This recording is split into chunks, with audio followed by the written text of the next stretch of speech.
Hola, hola, ¿cómo les va? Esto es ISEL TV, el programa de televisión del Instituto Superior de Estudios Loma de Zamora. Hoy acompaño al doctor Gabriel Bómaro, o Bómaro. Bómaro. Gabriel estudia los problemas de la comunicación política y las prácticas políticas en la Argentina de la post-transición. Nos visitó en mayo de este año y el tema de la charla fue el léxico en la política. Hoy volvemos por el interés que reviste ese tema y además por este diccionario de reciente aparición con el que Gabriel tiene mucho que ver. Gracias por volver. Por favor, un placer. Sos uno de los coordinadores editoriales responsables de esta obra, Diccionario del Léxico Corriente de la Política Argentina, Palabras en Democracia, 1983-2013. ¿En qué inserción institucional nace y qué apoyos lo hicieron posible? Bueno, este diccionario es el producto de un trabajo primero colectivo que dirigió Andreina Adelstein en sus orígenes y que después coordinamos juntos en la cuestión del diccionario, que fue apoyado, se asentó y tuvo lugar en la Universidad de General Sarmiento, donde yo trabajo y donde está también Andreina, digamos, trabajando, y contó con un financiamiento de la Agencia Nacional de Promoción de la Ciencia y la Tecnología a través de un proyecto PICTO, que son unos proyectos que da la agencia y que permitió, que financió el trabajo durante 2 o 3 años, en los que un grupo de más de 60 especialistas primero diseñamos un grupo más pequeño y después escribieron las entradas, las más de 100 entradas que tiene el diccionario, y que realmente fue un esfuerzo colectivo enorme, fue un ejemplo de cómo el trabajo en las ciencias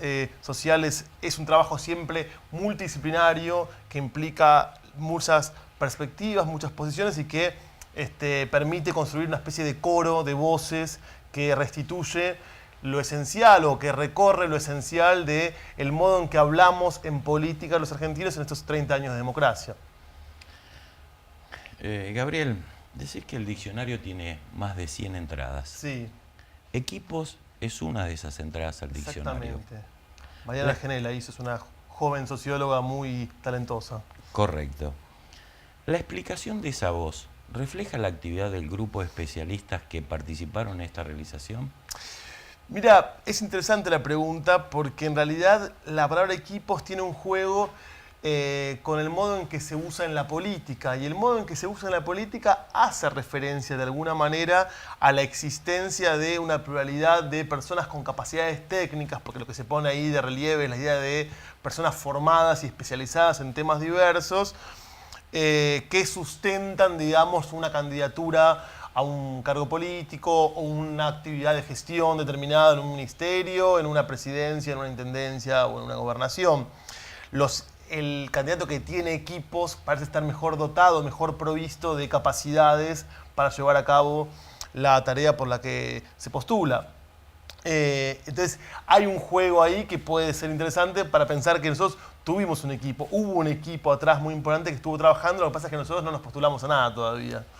¿Y quiénes formaron parte de ese equipo? Mirá, yo tengo miedo de olvidarme porque digo, son más de 60 autores. Lo que sí puedo decir es que Ricardo Aronskin, Victoria Bociroli, Sergio Morresi, Marilena Ques, Andreina Adelstein, por supuesto, dirigiendo, Inés Kugel, y me olvido de algún nombre más seguro, somos los que formamos parte del proyecto original, Julieta Straccia.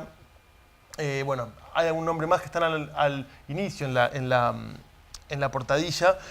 Somos los que formamos parte del equipo que diseñamos el diccionario. Esto parte de un proyecto en el que nos interrogábamos sobre cómo se construyen las formas de hablar en la política argentina, cómo se construyen, qué palabras dan cuenta del modo en que dimos significado a lo que pasó y a lo que pasa en nuestra política. Por eso la idea del léxico corriente. Entonces ahí trabajamos desde la economía, desde la lingüística, desde la ciencia política, desde la sociología, de esas diferentes ramas pensamos, y cada uno de los miembros del equipo que yo te nombré y algunos que no te nombré, fuimos los que contribuimos a, primero, pensar cómo queríamos construir el diccionario y después definir muy trabajosamente las entradas, ¿no? Los términos a definir. Y después, una vez realizado eso, hubo más de 60 autores que realizaron las más de 100 entradas, algunos más de una entrada, y a quienes se les dio un conjunto de instrucciones muy precisas sobre cómo armar las entradas, que eso era muy importante, pero realmente todos ellos, especialistas en los temas, en cada uno de los temas sobre los que, vinculados con la entrada, se engancharon en el juego, entre comillas, que significaba definir una palabra no a través de su significado académico, sino a través de sus usos en la política, cómo se usaba esa palabra en política. Vos ves ahí en el diccionario que tenemos palabras como diputrucho, como corralito, que no son palabras académicas, son palabras del uso en la calle o del uso en los diarios o en los medios o en los debates políticos, ¿no? La palabra testigo simboliza un hecho importante, por ejemplo, un cambio social. Uh-huh. Si tomo el término diputrucho, a este que vos te referís, encuentro un hecho importante. Pero ¿cuál sería ahí, en ese caso, el cambio social producido? Otra vez una pregunta muy interesante y muy compleja para responder. Yo lo que diría es... Sé que lo podés hacer, ¿Me tenés fe? Bueno, no, lo que yo diría es que diputrucho es una de esas palabras, como todos saben, diputrucho nace en una votación en diputados, Senado, sí.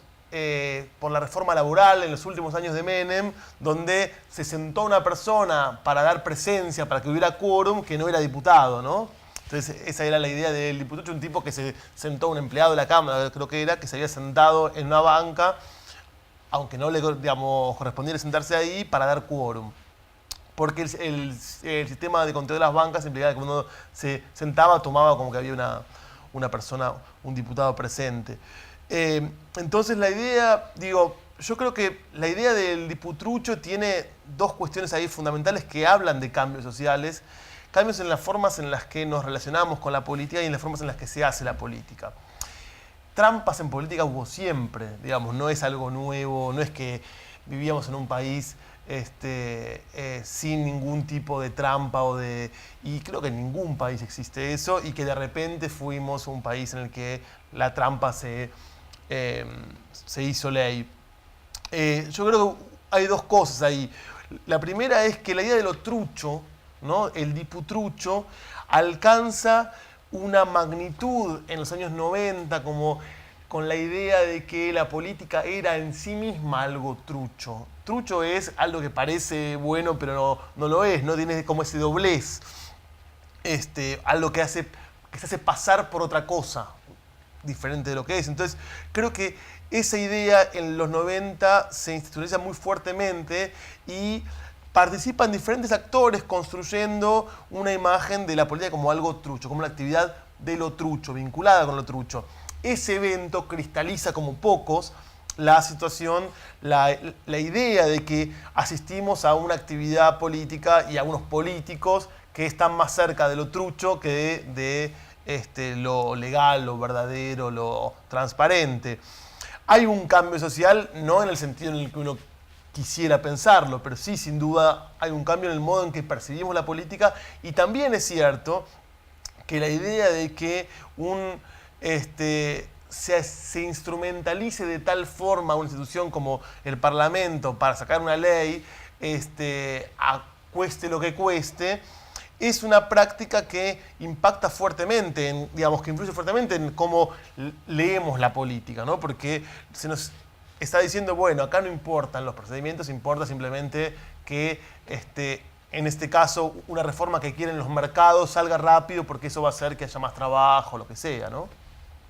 Me gustaría, Gabriel, que te despidas y que le expliques a aquellos que nos están viendo un poco acerca del tratamiento que le han dado a cada una de estas 100 entradas o términos. Es decir, porque por un lado está la definición y por otro lado encontramos voces asociadas. Sí. Explica un poco, o expedite, ¿de qué se trata esto? Mira, las entradas tienen una estructura más o menos unificada que intentamos seguirla en todos los casos y que fue diseñada y trazada por los lingüistas justamente que participan en el diseño del diccionario. En primer lugar, lo que hay es una definición, digamos, conceptual, ¿no? De la palabra, cuál es su significado, y si es un término de las ciencias sociales, cómo ha sido definido en diferentes tradiciones o en diferentes perspectivas en estas ciencias. En segundo lugar, pasamos a la parte histórica de cómo fue utilizada esa palabra y cómo evolucionó. Yo diría antes, cómo fue acuñada, en qué contexto surge, emerge la palabra. Como en el diccionario hay dos tipos de palabras, hay neologismos, o sea, palabras nuevas, términos nuevos, o hay palabras que cambiaron drásticamente su significado en el periodo que nosotros tomamos. Por ejemplo, piquete, una palabra que ya existía, que significaba otra cosa y que desde los años 90 empieza a referir a una modalidad de protesta, ¿no? Entonces, damos cuenta del contexto de emergencia de la palabra, cuando surge la palabra, qué tipo de significado tiene en ese contexto de emergencia y cómo evoluciona su uso o cómo admite usos diferentes después a lo largo de todo el periodo sobre el cual nosotros trabajamos. Y cuando definimos estos usos diferentes, damos ejemplos, sobre todo tomados de la prensa, para que se entienda bien claramente a qué hacemos referencia cuando decimos, por ejemplo, que la palabra, supongamos, la palabra indeciso, supongamos, tiene que ver con los actores que en momentos electorales no tienen definidas muy bien sus preferencias. En otros momentos es una especie de grupo, ¿no? Los indecisos como si fuera un grupo definido, concreto y unificado. Bueno, entonces vamos dando ejemplos que muestran cómo en la prensa se usa la palabra o aparece la palabra usada por actores desde afuera que son tomados por la prensa y que dan sentido justamente a la evolución del significado o el modo en que en un mismo momento es un significado polémico, o sea, usado de formas diferentes en un mismo contexto. El diccionario se asume como apto para todo público. Eso esperamos. ¿Cuál es su función principal y cómo piensan que pueden alcanzarlo? ¿Cómo pueden medir si alcanzaron esa función? Bueno, en realidad el objetivo claramente era hacer un diccionario que fuera dirigido a toda persona interesada en recorrer qué sucedió en la política argentina en los últimos 30 años de democracia. Toda persona interesada significa toda persona lectora de diarios o que le gustan los documentales o que lee historia o, por supuesto, sin duda, académicos, estudiantes universitarios, etcétera, profesionales. Pero no, digo, trasciende ese público más acotado el objetivo al que nos dirigimos cuando lo pensamos, porque nos parecía importante construir esta especie de compendio, esta especie de colección que significaba, iluminaba y, digamos, completaba una imagen, un cuadro de cómo había sido la política argentina estos 30 años a través de sus términos, de sus palabras. Y creo que el lector me parece que se va a encontrar con una obra muy accesible, no es árida, no tiene un lenguaje difícil, quizás son un poco más complicadas las introducciones, pero porque intentan como enmarcar la cuestión, pero cuando uno lee las entradas, que las puede leer, digo, un diccionario uno no lo lee de corrido, va entrando, va mirando el índice y dice, diputrucho, voy a ver qué dice, cómo se usó, piquete o default o lo que sea, o corralito. Entonces, tiene hasta una especie de... habilita un uso más lúdico, menos formal, ¿no? Uno puede entrar, salir del diccionario las veces que quiera y de la forma que quiera. No hay una sola forma de leerlo. Se puede leer de atrás para adelante, de adelante para atrás o de forma salteada. Siempre que uno escribe una obra, la lanza al público y no sabe cómo va a ser recibida. Así que ustedes nos dirán después si cumplimos o no el objetivo. Yo espero que lo cumplamos. Sí, convendrás conmigo que en realidad eso es motivo de opinión. Exactamente. Pero por otro lado digo que, y además recomiendo la obra, es muy agradable, muy interesante y vale la pena. Buenísimo. La doctora Aldestein, que es coordinadora editorial junto contigo, Sí. reconoce que en la Argentina la realidad política es compleja y cambiante, y que la lengua también lo es. ¿Existe antecedente de este tipo de diccionarios en otros países? Hace poco yo le envié la noticia de la aparición del diccionario a un colega chileno y él me reenvió, digamos, como respuesta, contándome que él había hecho algo muy similar hacía unos años en Chile para la política chilena, pero con una voluntad menos sistemática, o sea, tomando algunos términos que a él y a un colega, que lo hicieron de a dos o tres colegas, les parecían términos de la política importantes.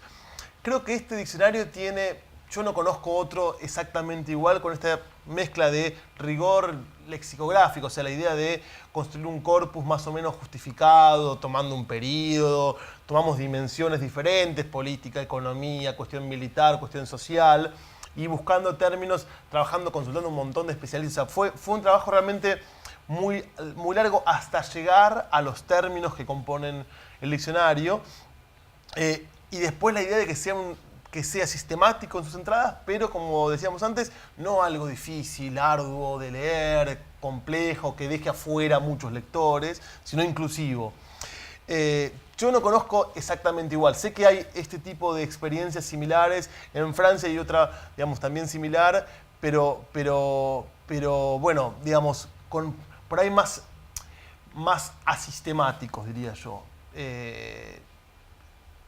Quizás hay casos que yo no conozco, por suerte, digamos, por cierto, de diccionarios similares, pero digo, lo que yo conozco son cosas parecidas, pero no exactamente iguales, y ojalá surjan muchos diccionarios en otros países que den cuenta de cómo se habla, cómo se hace la política a través de las palabras. Lo que vos señalabas recién, que Andreina Aldestein señala en su prólogo sobre lo cambiante de la política, eso es muy interesante porque lo que los lingüistas nos mostraban en las discusiones es que el léxico tiende a acompañar las transformaciones políticas en un país. El léxico corriente, el modo en que hablamos, que es un modo vivo, que no es el modo, digamos, que no es el modo canónico del diccionario, sino es el modo vivo, plástico, maleable del discurso corriente, del lenguaje ordinario, como dicen los filósofos sociales, fenomenólogos, es un lenguaje plástico que acompaña cómo la historia va transformándose, cómo vamos transformando nuestro modo de vivir, nuestra relación con la política, con la economía, los conflictos que aparecen, las crisis que aparecen, son siempre grandes escenas donde se producen nuevas palabras, donde se producen digamos, nuevos términos. Y yo diría que también esos términos tienden a influir en el modo en que percibimos cada momento. No es lo mismo llamar a, supongamos, para volver al mismo ejemplo de antes, un diputado, un falso diputado, un diputado ilegítimo, que llamarlo trucho, ¿no? Trucho lo asocia a un conjunto de otras prácticas, otro tipo de actividades a las que tendemos a ligar a este tipo que se sienta en una banca que no le corresponde. Entonces ahí hay también, al darle un nombre, al nombrarlo de un modo, lo articulamos, lo asociamos a un conjunto de prácticas y le terminamos de dar significado a esa acción que nos fue dada a la vista o a la comprensión por los medios en este caso, ¿no? Desde lo que acabas de decir, digo que las palabras tienen una dimensión moral que en el pasaje del mundo académico al mundo lego puede verse modificado.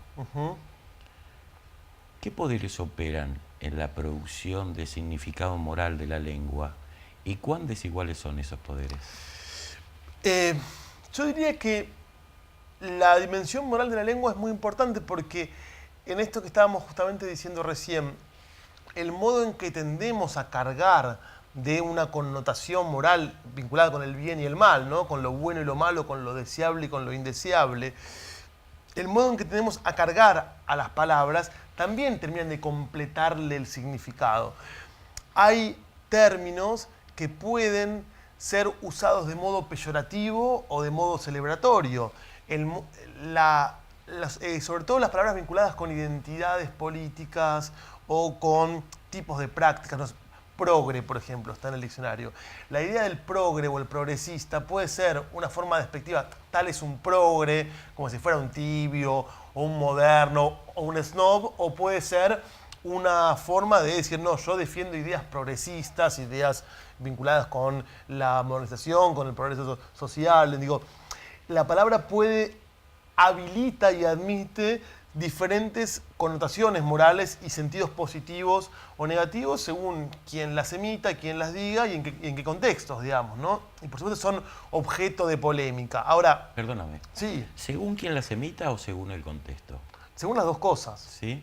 Según las dos cosas, porque yo puedo estar diciendo en un cierto... ¿Podés ejemplificarlo eso? Sí. ¿O te pido mucho? Vamos a intentar buscar ejemplos sobre esto. Yo puedo estar, digo, la misma persona puede estar diciendo, convoco a las fuerzas progresistas a que acompañen este proyecto de reforma de la seguridad social, supongamos, que nos parece importante para las futuras generaciones, lo que sea, y estoy dándole al término progresista una connotación positiva, claramente, y el mismo actor político puede decir, estamos cansados de los progres que hablan y hablan pero no hacen, y nosotros en cambio hacemos, déjennos construir nuestra política, que es la política de la gente, lo que sea. Y digo, en circunstancias diferentes, la misma persona puede hacer un uso del término diferente, pero al mismo tiempo uno puede decir que en el mismo contexto puede haber quienes le otorguen a la misma palabra un sentido diferente. Entonces, la palabra piquetero, por ejemplo, o piquete, nace como una palabra casi, yo diría, peyorativa, nace como la idea de estos son piqueteros, ¿no? Como la idea de personas que indeseablemente interrumpen el tránsito, lo que sea, y en cierto contexto puede adquirir una connotación más épica. Los piqueteros somos los que luchamos por la dignidad, por el trabajo, por la inclusión social, desde los propios actores que toman la palabra y la transforman en una bandera, en una identidad, y al mismo tiempo en circunstancias diferentes, porque yo digo, no es lo mismo decirse piquetero en el año 96, 97, cuando surge la palabra, cuando emerge en el vocabulario y en el paisaje social, que decirse piquetero en 2001-2002, cuando la crisis admitía y reconocía la existencia de una porción de la población excluida, marginada, que tenía derecho a manifestar sus demandas, y decir lo mismo en el 2008, 2010, lo que sea, o no es lo mismo decir piqueteros a los productores agropecuarios en el año 2008, como se decía, el piquete de la abundancia, de modo un tanto irónico, peyorativo, que decir que hablar de los piqueteros que cortan una calle o una ruta más vinculados con movimientos sociales populares. Digo, realmente las palabras hay que tomarlas siempre en su contexto y vinculados con quien las enuncia porque nos quieren decir cosas diferentes.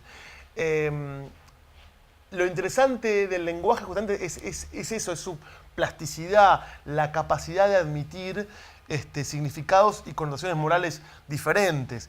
Y mucho más, y ahí retomo lo que vos decías, si pensamos que hay inclusive conceptos acuñados por la filosofía, por las ciencias sociales, por la ciencia política, por la sociología, que luego se deslizan al lenguaje corriente, al lenguaje ordinario. Ordinario es digamos, un término técnico, digamos, no como mi tía decía, qué ordinario que sos, no así. Y entonces eso también complejiza más las cosas porque admite un montón de equívocos respecto de qué quieren decir las palabras. En nuestro diccionario hay algunos términos que tienen esta tensión, esta plasticidad entre lo que dicen, entre su significado originario cuando fueron creados para dar cuenta de realidades o de situaciones concretas desde las ciencias sociales y cómo se usa después en las querellas y en el lenguaje público. Por ejemplo, clientelismo, por ejemplo, populismo, son palabras que tienen sentidos polémicos en la propia vida académica, pero que siempre tienen una carga negativa y peyorativa en el uso público. Y aún más, hacemos las cosas aún más complicadas si pensamos que también los académicos no estamos exentos de compromisos morales y de compromisos éticos a la hora de definir las palabras. Entonces, digo, el equívoco del lenguaje es algo de lo que no podemos escapar.